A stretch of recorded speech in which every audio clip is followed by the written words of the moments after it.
This man never imagined that after gaining the favor of the gods, he'd be blessed with immortality as his lifeline. No matter where he found himself in danger, divine beings would step in to help. Even from thousands of miles away, they could remotely intervene, turning the most dire crises into narrow escapes. And whenever someone rubbed him the wrong way, the thunder god would strike them down with a bolt of lightning, splitting their house clean in half along with them. But before all this, James had no clue, because the deities always appeared harmless in his presence, making it impossible for him to gauge just how powerful they really were. Until one day, the Onmyoji Jax came knocking for help, begging him to eliminate a powerful evil spirit. This was an entity that even all the Onmyoji combined couldn't handle. Jax suspected its true form might be some kind of deity. The reason he asked James was because he knew James had a powerful guardian god by his side. Though he couldn't see it, he could feel its overwhelming presence. But the mountain god didn't want to agree so easily. After all, gods aren't meant to be ordered around by mere mortals. This instantly made the oppressive aura Jax felt multiply several times over. Jax knew the deity was angry. Fortunately, a familiar beside him intervened, and only then did the mountain god calm down. But the mountain god wouldn't agree for nothing. He had one condition.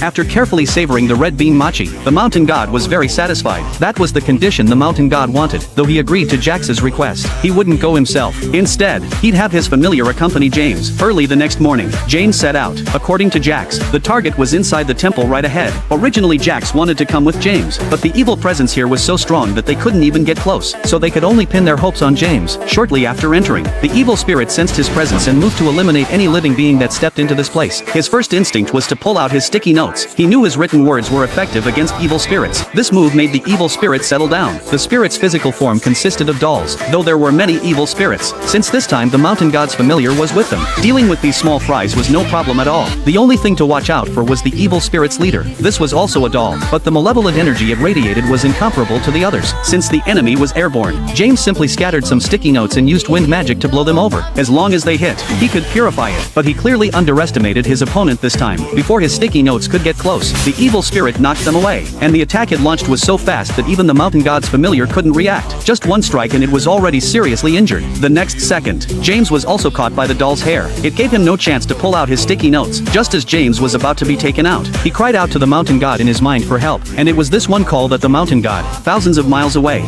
felt. Though he wasn't beside him, he could still intervene remotely. The way was through his familiar. With just a thought, he transferred his power to the familiar. After all, they were essentially one and the same. So in an instant, the evil spirit that had been invincible just moments ago lost its ability to move under the influence of this power. This was also the first time James witnessed the mountain god in action. He never expected him to be this ridiculously powerful. Next,